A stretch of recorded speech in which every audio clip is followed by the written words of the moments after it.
안녕하십니까. 2월 4일 유튜브 영상 제작을 시작하겠습니다. 먼저 잔고부터 살펴보겠습니다. 오늘 잔고는 831만원입니다. 해서 플러스 2만원으로 마감을 했습니다. 제가 보유했던 종목 중에 AP 일성이 상한가 들어갔습니다. 물론 분할 매도했기 때문에 중간쯤에서 절반 팔고 나머지를 상한가 바로 밑에서 팔았기 때문에 수익이 한 16만원, 한 17만원 정도 나왔어야 하는데 이 수익을 다른 종목들이 다 까먹어 버렸습니다. 그래서 마지막에 또 보유 종목 다 팔아버리면서 수수료까지 날려버려 가지고 2만원으로 수익이 확 줄었습니다. 그렇지만 수익으로 마감했다는 데 대해서는 감사하게 생각을 합니다. 그래서 오늘은 보유 종목이 없습니다. 왜 다 팔아버렸느냐, 거기에 대한 이야기를 해보도록 하겠습니다. 지난밤에 미정시가 경기 지표라든가 기업 실적이 양호하게 나왔다고 합니다. 그리고 신규 부양책에 대한 기대감도 여전히 살아있고, 그래서 시장 전반적인 분위기는 괜찮았는데 그럼에도 불구하고 오르지를 못했다는 거죠. 거의 보합권에서 마감을 했습니다. 올라가야 할 자리에서 못 올라갈 때가 조금 좀 염려되는 그런 날이죠. 독일 증시는 나름 괜찮았습니다. 0.71% 올라갔는데 이 독일 증시 상승, 이제 유럽이 먼저 끝나니까 상승하고 나서 그 이후에 미 증시가 조금 뒤로 밀렸다 이렇게 보는 게 맞을 거예요. 다우지수 보시면 플러스 0.12 해가지고 못 올라갔죠. 그러니까 악재가 해소됐다, 게임스톱에 대한 악재가 해소됐다, 그럼 올라가야 되는데 이 자리에서 못 올라갔다, 이게 이제 문제가 된다 이런 얘기죠. 그럼 대충 이제 이거 제가 보는 기준으로 엘리엇 파동이라고 보통 이야기를 하죠. 이게 좀 짧아서 이 적용하기가 좀 그렇긴 한데, 보통 엘리엇은 수십 년 동안에 주가 차트를 쫙 띄워놓고 분석을 해봤답니다. 분석을 해보니까 대충 스토리가 그런 것 같아요. 제가 예전에 책에서 읽은 건데 차트 전문이 아니기 때문에 정확하지는 않습니다. 대충 이런 스토리입니다. 현실적으로 주가 움직일 때 보시면 어느 정도 맞습니다. 이게 주가가 하락할 때는 한번 떨어지고 나서 이게 이렇게 내려오면, 지지선쯤에 오면 여기서 매수 못했던 사람들, 살려 그러다가 놓쳐버린 사람들이 내려오면 내가 원하는 가격이 왔죠. 그럼 여기서 매수를 한다는 얘기입니다. 그 힘으로 인해서 올라가는데, 올라가다가 이 악재가 해소가 안 되면, 맞고 다시 떨어지면 이 선 밑으로 내려간다는 얘기죠. 그게 이제 두 번째로 떨어지는 겁니다. 그래서 하락 1파, 반등, 하락 2파 이렇게 빠진다는 얘기죠. 그래서 떨어질 때는 한 번, 반등, 또 한 번 해서 보통 2단계로 떨어진다 이렇게 해석을 합니다. 이게 이제 너무 기간이 짧아가지고 적용하긴 좀 어려운데 이런 식이죠. 한번 빠지고 들어올리려고 하다가 못 들어올리면, 실패하면 이 지지선이 깨지면 쭉 빠져버리죠. 실망 매물로 해갖고 여기서 들어올리다가 아니네 그러고 실망 매물로 쭉 더 빠지죠. 그리고 나서 여기서 빠진 만큼 정도가 더 빠지면, 딱 보시면 이거 대칭적으로 나오죠. 더 빠지면 이제 들어올리려는 시도가 나온다는 얘기입니다. 그래서 여기서 들어올리는 시도가 나오면 1차적으로 대충 요선까지 오는 게 일반적이라고 봅니다. 그러니까 떨어졌다가 반등했던 요 정도 선, 요 정도 위치까지 들어올려 가지고 여기서 힘싸움을 한번 하고 방향이 이제 위쪽으로 갈지 아래쪽으로 갈지 결정한다. 대충 이런 스토리로 보면 됩니다. 그래서 이 말씀 드린 이유는, 하락하다가 좀 들어올리고 다시 2차로 빠졌는데 이걸 들어올렸거든요. 그럼 들어올려가지고 여기서 위로 쭉 올라가 줘야 이제 추세가 상승 추세로 되돌아갔다, 이렇게 살아났다 이렇게 볼 수 있는데, 여기서 만약에 못 살아나고 뒤틀어 내려가게 되면 지지선을 한 번 더 테스트해야 되는 그런 문제가 생길 수 있다 이렇게 볼 수 있습니다. 그래서 여기서 못 올라갔기 때문에, 어제 조금이라도 좀 더 올라가줬으면 좋았을 뻔했는데 못 올라갔기 때문에 시장에서 에너지가 좀 어느 정도 고갈된 상태, 그런 쪽으로 해석하는 것 같습니다. 그래서 조금 염려스럽다 이런 느낌이 살짝 들었고요. 그 다음 나스닥도 보시면 나스닥은 거의 뭐 전고점에 왔기 때문에 전고점의 어떤 저항을 받고 내려온다 이런 의미로 보면 되겠네요. 그래서 일단 이렇게 해서 미국 증시가 힘이 없었다는 이 부분이 일단 작용한 것 같고요. 그리고 미국 선물 지수가 장중에 한 마이너스 0.45 정도로 좀 빠졌었어요. 그래서 그걸 빌미로 해서 확 끌어내린 게 아닌가 싶은데요. 코스닥보다 거래소가 더 많이 빠졌습니다. 오늘 5분봉입니다. 여기서 쭉 빠졌다가 들어올리다가 다시 빠져가지고 들어올리는데 조금 약했습니다. 이게 좀 한 이 정도까지 들어올려줬어야 되는데 못 들어올렸죠. 그래서 오늘 제가 이렇게 빠지리라고는 생각을 못했습니다. 보합 내지는 상승할 줄 알았어요.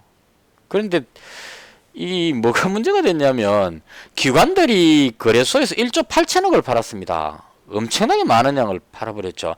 게임스톱 관련한 어떤 사태가 있었을 때 외국인들이 거래소에서 매도할 때 보면 1조 9천억 매도하고 그 다음 6천억 매도하고 1조 5천억 1조 4천억 이렇게 쭉 매도를 했습니다. 그리고 나서 이제 진정되고 나서 조금씩 다시 사고 있는 상태인데 기관이 외국인 팔 때 같이 팔았습니다. 거의 2조 가까이 팔고 그 다음 조금씩 계속 팔고 있었는데 오늘 기관이 1조 8천억을 팔았습니다. 그러니까 상당히 많은 금액을 팔았다 이런 얘기죠. 이때 팔 때하고 비슷한 느낌으로 그리고 외국인이 거의 코스닥에서 또한 1,000억대를 팔았습니다. 그래서 외국인하고 기관이 거래소 코스닥을 거의 물량을 엄청나게 쏟아내면서 눌러버렸어요. 그래서 좀 걱정되는 정도까지 갔었는데 일본 증시도 한 1% 빠져버리고 미국 선물지수도 빠지고 이런 데다가 이 외국인 기관이 막 그 물량을 쏟아버리니까 이거 다 못 받으면 뒤로 확 밀려버릴까 싶어 걱정을 했는데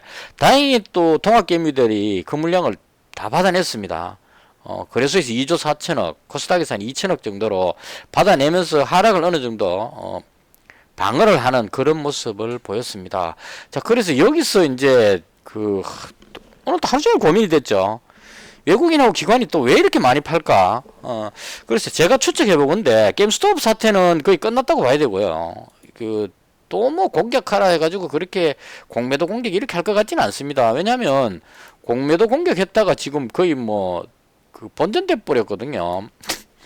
게임스톱 보시면 여기서부터 공격하라고 해가지고 레딧인가 거기서 주동자 한 명이 누군가가 이제 이 게임스톱을 공격하자 해갖고 와 해갖고 이만큼 올라갔습니다. 올라갔는데 이게 다시 떨어져갖고 여기까지 빠졌어요. 그래서 여기서 최초에 공매도를 공격하자고 주장했던 사람이 어제 계좌 오픈을 했대요. 여기서 이렇게 올라갈 때 그냥 300억 몇 억대인가를 벌었답니다. 여기까지 올라갔을 때. 왜냐면 여기서부터 계속 가지고 있었겠죠. 이 사람은 이 종목을 잘 아는 사람이니까. 그래서 급등했을 때 벌었는데 하나도 안 팔고 그대로 가지고 있었답니다. 이 상당히 의리 있는 사람이죠. 공격하라 해놓고 여기서 300억 이상 금시나게 벌었는데 다 팔아버릴 수도 있을 건데 이 안 팔고 그대로 다 가지고 있었답니다. 그래서 다시 떨어져가지고 벌었던 거 대부분 다 날리고 지금 한 60억인가 80억인가 남았답니다. 그래서 일단 의리는 있는 사람인데 실속은 좀 없었지 않느냐. 이제 이 말씀 드린 이유는 이런 상황이 한번 됐기 때문에 이제 다시 또 공매도를 공격하라 해가지고 이걸 이렇게 또 확 끌어올릴 것 같지는 않습니다. 그래서 이 부분은 헤지펀드 공격하던 이 부분은 시장에 어느 정도 반영됐다 이렇게 보면 되는데 그럼 왜 기관들이 그렇게 팔았을까 이게 이제 의문이 남습니다. 그래서 나름대로 그 이유를 막 찾다가 보니까 이게 좀 걸려요. 작년에 증시가 급락하고 상태가 안 좋고 그래갖고 공매도에 대한 불만이 많고 이렇게 해가지고 공매도를 1년 연장했습니다. 공매도를 중단시켰습니다. 1년 동안 중단시켰는데 이제 다시 재개할 타이밍이 됐는데 어제 발표가 났죠. 지금 재개하기는 조금 그렇다. 왜냐하면 개인 투자자들이 동학개미들이 공매도에 대해서 반대를 너무 심하게 하고 있기 때문에 공매도를 폐지하라 이렇게 하고 있는데 공매도를 그대로 다시 시행해버리면 어떤 동학개미 국민적인 저항에 부딪힐 수 있겠다 이런 생각이 들었던 것 같아요. 그래서 정부가 한 발 물러섰는데 이 공매도를 또 이 해외 다른 여러 나라들과 비교했을 때 눈치 보여서 없앨 수도 없는 것 같아요. 그래서 좀 머리를 굴린 것 같습니다. 어떻게 했냐면 5월 3일까지 연기했습니다. 지금 2월달이니까 2, 3, 4 한 3개월 정도 연기시켰습니다. 그래서 5월 3일부터 공매도가 재개됩니다. 이제는 그냥 막연하게 연기한 게 아니고 재개하겠다고 날짜를 못 박아버렸기 때문에 5월 3일이 돼버리면 공매도가 작동이 된다 이런 얘기죠. 근데 대신에 모든 종목에서 하는 게 아니고 코스피는 코스피 200 종목, 코스닥은 코스닥 150 종목, 대충 이거 우량 종목들 이렇게 보시면 맞을 거예요. 그래서 이 코스피 200 지수를 공매도를 재개해버렸다 한다 하면 이쪽에 삼성전자를 비롯한 우량주들을 공매도가 확 달라붙어 갖고 확 끌어내릴 수 있다는 이런 문제가 생길 수 있습니다. 그래서 이게 작동하지 않나 하는 생각이 듭니다. 그래서 개인적으로 봤을 때 우리 거래소 지수가 여기서 지금 이렇게 많이 올라왔던 이 부분 있죠. 다우지수하고 한번 비교해 볼게요. 뭐 단순 수치 비교는 좀 아니지만 다우지수하고 비교해 보면 다우지수가 계속 횡보해 가지고 지금 여기서부터 횡보해서 조금 올라온 상태 이 정도죠 지금. 그러니까 한 11월 아니구나 한 12월쯤에 있던 가격 근처쯤에 와 있다는 얘기입니다. 근데 국내 증시 보시면 거래소 지수 보시면 12월 가격이 여기인데 여기보다 월등히 많이 올라가 있죠. 그러면 상당히 고평가되어 있다 이렇게 해석할 수도 있다 이런 얘기입니다. 근데 이렇게 올라갔던 이유가 아마도 공매도가 없어서 그렇지 않느냐 이런 생각이 좀 듭니다. 이 공매도가 없으면 어떤 작동을 하느냐 하면 특히나 외국인이 우량주를 대거 매수할 때 조심스럽다 이런 얘기죠. 매수했는데 악재가 발생하면 그 물량을 팔기가 어렵습니다. 팔면 그 파는 힘 때문에 급락해 버리기 때문에 그래서 뭐 선물이나 옵션으로 해지를 하거나 이런 방법을 쓰긴 하는데 공매도가 있으면 많이 샀다가 또 공매도를 또 팔고 이렇게 해서 공매도하고 현물하고를 섞어서 때려버리면 표시가 안 나죠. 그러니까 겉으로는 막 사는 것 같은데 공매도로 매도를 막 쳐놓으면 퉁쳐갖고 표시가 안 난다 이 얘기죠. 때에 따라서는 내려간다 싶으면 그 공매도를 미리 쳐갖고 주식도 없으면서 빌려갖고 막 매도 쳐가지고 떨어지면 이익 실현하는 이런 방식의 기법을 사용한다 이런 얘기입니다. 근데 공매도가 중단돼 버리니까 함부로 이 매도를 못 치는 거죠. 밑으로 매도 칠 수 있는 방법이 없죠. 사갖고 매도 쳐야 되는데 물량이 없다는 얘기죠. 외국인 같은 경우에 다 여기서 지금 이때부터 팔았습니다. 외국인은 여기서부터 외국인은 다 팔았기 때문에 물량이 지금 별로 없는 상태입니다. 더 이상 팔 물량이 없죠. 그러니까 매도할 사람이 별로 없는데 동학개미들이 매수가 확 들어버리니까 특히나 삼성전자를 비롯한 삼성전자 쫙 올라갔죠. 여기서 이 부분에서 지수 올라가는 거하고 비슷하게 올라갔습니다. 삼성전자 그 다음 뭐 현대차 같은 종목 많이 올라왔죠. 우량주들이 대거 올라가 버리니까 지수가 급등해 버렸다 이런 얘기입니다. 근데 만약 여기서 공매도가 작동을 하게 된다 했을 경우에 공매도를 이용해서 고평가라고 생각하고 매도를 미리 확 쳐갖고 눌러버릴 수 있다 이런 생각을 하는 것 같아요. 이 개인적인 견해입니다. 그래서 공매도가 재개됐기 때문에 5월달 5월 3일 그러니까 뭐 4월까지 끝나면 5월은 바로 초니까 5월달에 공매도를 할 수 있다 그러면 5월달에 내려갈 것 같아서 미리 여기서 다 팔아놔 버릴 수도 있다는 얘기죠. 기관들은 물량을 가지고 있으니까 자기들이 미리 매도해놔 버리고 자기 가지고 있는 거 다 팔아버리고 공매도가 시행될 때 그때 공매도 물량을 받아가지고 처리를 하면 되니까 그래서 물량을 대거 쏟아놓는 것이 아닌가라고 그냥 개인적으로 그런 생각이 살짝 들었습니다. 이건 확인되지 않은 그 개인적인 추측입니다. 어쨌거나 외국인하고 기관이 너무 많이 팔아버려가지고 시장이 상당히 좀 부담스러웠습니다. 그리고 그냥 홀딩 하려고 그러다가 또 제가 매매가 또 꼬인 것도 있고 그래가지고 마지막에 딱 고민하다가 다 던져버렸습니다. 오늘 제가 매매했던 거 간단히 설명을 드리도록 하겠습니다. 어제 제가 종목을 AP위성, 나인테크, 태깅 BK, 파버나인, 오디텍 이렇게 가지고 넘어왔어요. 출발은 좋았습니다. AP위성이 상당히 좋았습니다. 상한가 나왔거든요. 이 종목 매매했는 거 그냥 제가 했던 거 그대로 보여드릴게요. 참고로 한번 제가 줄 꺼놓는 부분 있죠. 이거 참고해서 한번 해보시면 좋습니다. AP위성을 제가 계속 좋다고 이야기했던 이유가 단일가 지정됐는데도 불구하고 올라갔죠. 여기서 단일가 지정됐는데 보통은 단일가 지정되면 단타들이 빠져나가기 때문에 내려오는 게 일반적인데 단일가 매매인데도 불구하고 올라갔습니다. 급하다는 얘기죠. 그래서 오늘쯤은 이제 단일가 풀렸으니까 급등할 것으로 예상을 했는데 정말 급등했습니다. 바로 끌어올리진 않고 아침에 살짝 누르다가 그냥 확 땡겨 올렸어요. 그래서 제가 매매한 거는 100만원치 가지고 있었는데요. 일단 그 비중을 줄였습니다. 분할 매도했죠. 이익 실현을. AP성을 13,150원대에 먼저 팔았습니다. 여기서 일단 한번 팔고요. 그 다음에 13,450원. 이거 4등분해서 팔았던 것 같은데요. 맞습니다. 전체가 80주였는데요. 아이구나. 그 AP위성이 46주 이렇게 가지고 있었는데 나누어서 매도를 했습니다. 그러니까 그 13,450원 여기쯤에서 그 절반을 팔았고요. 그 다음 쭉 올라가 가지고 뒤에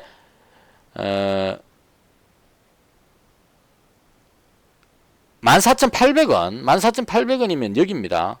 여기서 나머지를 팔았습니다. 그러니까 100만원씩 가지고 있다가 여기서 50만원 팔고 그 다음 나머지는 여기서 팔았습니다. 14,800원에 팔았던 이유는 이게 한 번에 쭉 올라가면 상한가 들어갈 가능성이 상당히 높은데 일봉을 보니까 여기서부터 너무 가파르게 올라와가지고 한 번쯤 누를 것 같았어요. 그래서 일단 여기서 다 팔았습니다. 팔고 나서 여기 줄 꺼놓은 이유는 보통 상한가 들어가는 종목 보면 제 경험상 그렇습니다. 올라가고 한 20 몇 프로 올라가다가 혹은 상한가 들어갔다가 밀렸다고 쳤을 때 밀리면 한 18% 정도 선을 지지선으로 보통 잡더라고요. 18%선 깨지고 한 16% 밑으로 내려가면 쭉 흘러내려 버리는데 이 선만 어느 정도 지켜주면 다시 상한가로 들어가는 경우가 많았습니다. 그래서 여기다가 다시 50만원치를 매수를 걸어놨어요.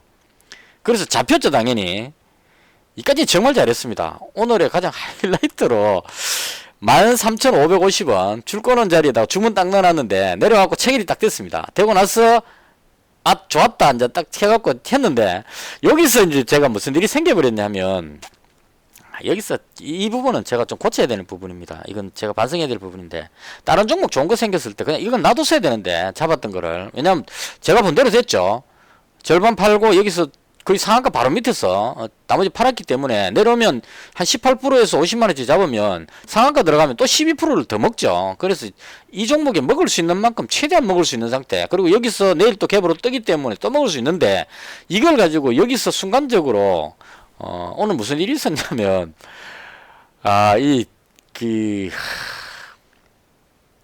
가슴 아픈 일인데요. 오성 첨단 소재가 쫙 올라갔습니다. 이 바이든 관련주죠. 그리고 나서 한솔홈데코 쫙 올라가고요. 그 다음에 그린케미칼이 이게 올라가 버렸어요. 쫙 강하게 올라갔습니다. 그래서 그린케미칼이 쫙 올라가니까 이제 제가 해석한 걸 뭐로 해석했냐면 탄소 중립 쪽에 무슨 호재가 터졌는갑다 싶어가지고 나중에 보니까 호재도 별거 아니었던 것 같아요. 탄소 배출권 가격이 올라갔다고. 그래서 탄소 배출권 가지고 있는 함솔 홈데코 이게 올라갔던 것 같은데 이거 하고 그다음 주로 가구 만드는 회사들이 숲이 있기 때문에 이건산업이라든가 한솔 홈데코 이런 종목들 이런 애들이 오늘 그 이후로 올라갔던 것 같아요. 그래서 이유도 잘 모르고 그냥 얘가 확 올라가길래 이쪽으로 비중 실어준다고 이 그린케미칼을 산 게 아니고 여기를 샀습니다. 제가 가지고 있었던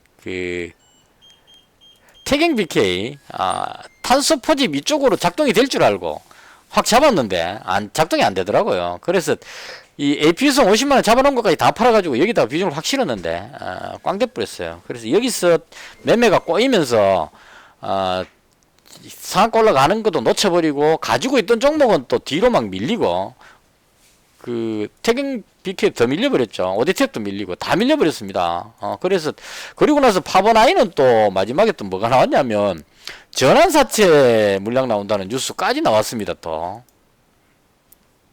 지금 보시면 전환사채 물량 나온다는 뉴스 나오니까 시간에서 빠지죠. 이게 2월 23일 날인가 전환사채 물량이 꽤 좀 떠오르 되더라고요. 얘가 파버나인이 계속 지금 못 올라가고 있는 이유가 올라가려 그러면 자꾸 그 전환사채 물량이 4,400 얼마짜리가 이 정도 되는 가격이 계속 튀어나오니까 올라가려다가 올라가면 어떤 문제가 있냐면 전환사채 물량 받는 사람들이 이걸 이익 실현 바로 해버리죠. 4,400원에 받았는데 이게 올라가고 8,000원 됐으면 2배죠. 물량 받아갖고 바로 다 던져버릴 수 있기 때문에 못 올라간다 이런 얘기입니다. 그런 걸로 해서 얘가 또 마지막에 또 악재성 뉴스도 터지고 이러니까 가뜩이나 AP성 때문에 꼬여가지고 좀 스트레스 받아 있는 데다가 시장은 또 기관이 또 축 잡고 그렇게 매도를 하니까 이게 또 짜증이 엄청나게 났었고 이 공매도 때문에 그렇지 싶은데 이 기관이 과연 이렇게 매도를 하는 게 제대로 된 기관인가 이런 또 스트레스도 좀 받고 그래 막 겹쳐가지고 내일 또 금요일이죠. 그래서 오늘 재수 없이 만약에 키웨이 증시 밀려버리면 내일 금요일 핑계대고 또 팍 빠져버릴 위험성도 있고 이런 생각이 들어가지고 마지막 종가 때 이거 아니다 싶어가지고 확 다 던져버렸습니다. 있는 거 보유 종목 쫙 그냥 뒤도 안 들어보고 다 팔아버렸습니다. 그렇게 해서 제가 이제 가지고 있는 종목이 없습니다. 현금 100%. 그래서 오늘 기분 좋게 거의 한 20만원까지 벌었다가 그죠. AP성에서 매매 꼬이면서부터 쫙 그냥 수익을 다 반납시키는 그런 날이 돼버렸습니다. 상당히 아쉬운 개인적으로. 그래서 다시 제 개인적인 생각 정리하면 올라갈 자리에서 못 올라갔다는 게 상당히 좀 부담스럽고요. 여기서 만약에 밑으로 내려오게 된다면 여기 바닥을 한 번 더 확인해야 되는 그런 문제가 생길 수 있기 때문에 좀 불안합니다. 그리고 잘 가고 있던 일본 증시도 한 1% 정도 빠져버리고 지금 중국 증시도 많이는 아니지만 좀 빠졌고 홍콩 증시, 호주 뭐 해서 아시아 쪽 증시들이 다 안 좋았습니다. 그래서 뭐 제가 모르는 뭔가 악재가 있나 싶기도 하고 그래서 일단은 내일까지는 조심하자 이런 생각으로 보유 종목 모두 정리하고 현금화 시켰습니다. 그리고 보유 종목은 다 팔았고요. 이제 이렇게 되면 제가 할 때 이제 이렇게 합니다. 이게 당일 매매인데요. 여기서 그나마 내일 좀 괜찮아 보인다 싶은 종목을 한 4개 정도만 뽑아봤습니다. 이건 이제 미리 잡지 않는 이유는 내일 장 시작하고 나서 매수세가 들어오는지를 보고 확실하게 들어온다 싶으면 잡자 이런 얘기죠. 오늘 다 팔아버리고 나니까 그래도 요 정도는 아깝다 싶은 종목이 AP성은 상한가 들어가 버렸기 때문에 이건 못 따라 들어갑니다. 내가 갭 떠도 못 들어가. 제 입장에서는 못 들어갑니다. 나인테크는 그 5일선 깨고 내려가 버렸기 때문에 어쨌거나 이건 또 다시 올라가려면 힘을 좀 모아야 되기 때문에 이게 깨고 내려가면 안 되거든요. 꼬리 달고 위로 올렸어야 되는데 그래서 날려버렸고 파브나이는 아까 말씀드린 대로 전환사채 물량 뭐 이런 거 나와서 팔아버렸고 태극BK도 탄소 포집 쪽으로 작동이 안 되는 것 같습니다. 그래서 빠져버렸고 근데 오디텍은 나름 꼬리도 좀 달고 버티려고 노력하는 것 같아요. 그래서 좀 더 내려오더라도 밑에서 한번 잡아볼 필요가 있지 않느냐. 5일선 근처에서 반도체 관련해서 상당히 괜찮아 보입니다. 개인적으로. 그래서 오디텍하고 그다음 이 그린케미칼이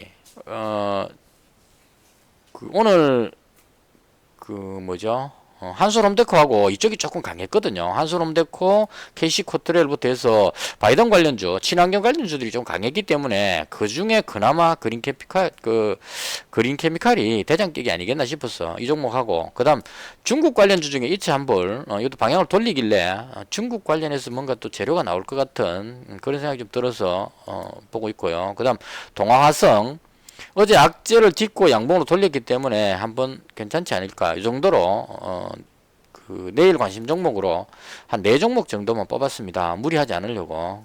그래서 내일 시장 상황이 괜찮으면 이 정도는 매수해보자 이런 관점으로. 그래서 나머지는 다 지워버립니다. 지금 현금 100%니까요 제가 하는 걸 그대로 보여드리는 겁니다. 4종목 남기고 그 다음 다 삭제해버립니다. 한번 싹 정리했으니까 새로운 출발. 이게 이제까지 제가 계속 이어왔던 거는 그 종목들이 뭐 태경 BK라든가 이런 종목들이 스윙 관점으로 계속 달고 가기 위해서 이제 잡았는데 손절을 다 했기 때문에 정리를 다 했기 때문에 이제는 새로운 종목들을 다시 발굴하자 그런 차원으로 이렇게 해놓고 내일 장 시작하면 내일은 특히나 또 금요일이니까 서둘러서 들어갈 필요가 없죠. 왜냐하면 정강 후약이 될 가능성이 높습니다. 시장 상황이 안 좋다면 뒤로 갈수록 밀릴 위험성이 있습니다. 주말을 끼고 있어서. 그래서 내일 같은 경우에는 개인적으로 또 밖에 나가 있을 볼 일도 있고 해서 가능하면 오전장 이럴 때는 매매를 안 하고 개인적으로 다 끝나고 시간의 거리에서 많이 빠진다면 잡는 방향으로 그렇게 해볼 생각입니다. 그래서 제가 하는 이제 내일 계획입니다. 이건 아침부터 좀 강해 보이는 종목들 쭉 등록만 시켜놓고 밖에 볼일 보고 와서 그 다음에 시간의 거래쯤에 만약 시장 상황이 안 좋다면 종목 가지고 있던 사람들이 시간의 거래에 가면은 못 버티고 그냥 미수몰빵 친 사람들이 손절하면서 더 떨어질 수도 있죠. 그래서 최대한 금액을 낮게 잡아보자. 정강후약이라는 전제 하에서 그런 식으로 매매를 해볼 생각입니다. 그래서 다 지우고 깨끗하게 새 출발을 하도록 그렇게 하겠습니다. 그리고 오늘 종목 구독자분께서 벽산 이야기 해주셨는데요. 이 종목도 제가 봤을 때 마찬가지 그런 쪽인 것 같았습니다. NX 뭐 벽산 이 전부 다 건설 하는 쪽 이런 쪽인 것 같았습니다. 그래서 여기쯤에서 봤는데 시장 상황이 안 좋으니까 밀리지 않겠나 싶어갖고 들어가지는 않았습니다. 그리고 이 종목도 마찬가지로 충분히 돌고 나면 위로 쏠 수도 있지 않겠나 싶은데 일단 개인적으로 탄소 중립 이런 쪽에는 저는 일단 뭐 그린케미칼이라든가 한솔홈데코 뭐 이런 종목들을 좋아하니까 그쪽으로 접근해 볼까 개인적으로 그렇게 생각합니다. 이것으로 해서 오늘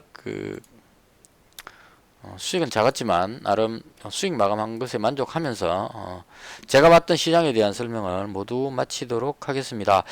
좋은 의견 있으시거나 혹시나 기관들하고 외국인이 지금 대량으로 물량을 막 던지고 있는데 여기에 대해서 이유를 아시는 분이 있다면 댓글에 좀 남겨주시면 좋겠습니다. 저도 지금 이유가 상당히 궁금합니다. 왜 이렇게 막 던지고 있는지. 외국인은 선물을 또 한 5천억 정도 매도를 하고 있습니다. 그래서 현 선물을 다 팔고 있기 때문에 뭔가 아래쪽으로 보는 것 같고, 미국 선물 지수 쪽도 왠지 뭔가 좀 불안합니다. 들쑥날쑥하는 느낌이 좀 안정감이 없고 이래서 무슨 악재가 있는 것 같긴 한데 제가 지금 보고 있는 데서는 잘 안 보이거든요. 그래서 혹시나 그런 부분들에 대해서 정보가 있으시면 알려주시면 제가 참고해서 내일 방송할 때 거기에 대해서 제 의견을 말씀드리도록 그렇게 하겠습니다. 기타 좋은 종목 있으시면 추천해 주시고요. 종목 상담도 좋습니다. 아무거나 좋습니다. 다 댓글 주시면 참고해서 제가 열심히 설명드리도록 하겠습니다. 이것으로 오늘 시장에 대한 설명을 모두 마치겠습니다. 감사합니다.